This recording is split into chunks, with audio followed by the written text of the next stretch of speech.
৭১ যদি দেখতাম এতদিনে রাজাকার হয়ে যেতাম। আল্লাহ আমাদেরকে বাঁচাই দিয়েছে, আল্লাহর মেহেরবানি, ঠিক কিনা বলেন? মন মতো হইলে মুক্তিযোদ্ধা, মন মতো না হইলে রাজাকার। কত কিছু দেখলাম এই শাহবাগের বুকে। আল্লাহ, ৭১ সালে দেখি নাই, আমরা শুনেছি পাক হানাদার বাহিনী জিজ্ঞেস করত মুসলিম না অমুসলিম চেক করার জন্য, বলতো কালেমা বল, কালেমা বাতাও। তো যারা কালেমা বলতে পারতো পাকিস্তানি বাহিনী নাকি ওদেরকে ছেড়ে দিত, শুনেছি। তো একজনকে, এক বাঙালিরে পেয়ে তার মাথার মধ্যে বন্দুকর নল ধরে বলতেছে কালেমা বল সালে, কালেমা বাতা, কালেমা বল। তো ভয়ের চোটে এই দোয়া পড়া শুরু করছে।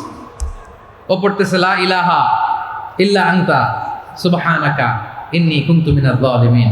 পাকিস্তানি বলে সালে ইয়ে তো মুসিবত কা কালেমা है, বাঙালি কয় হাম তো ভি মুসিবত মে হ্যায়।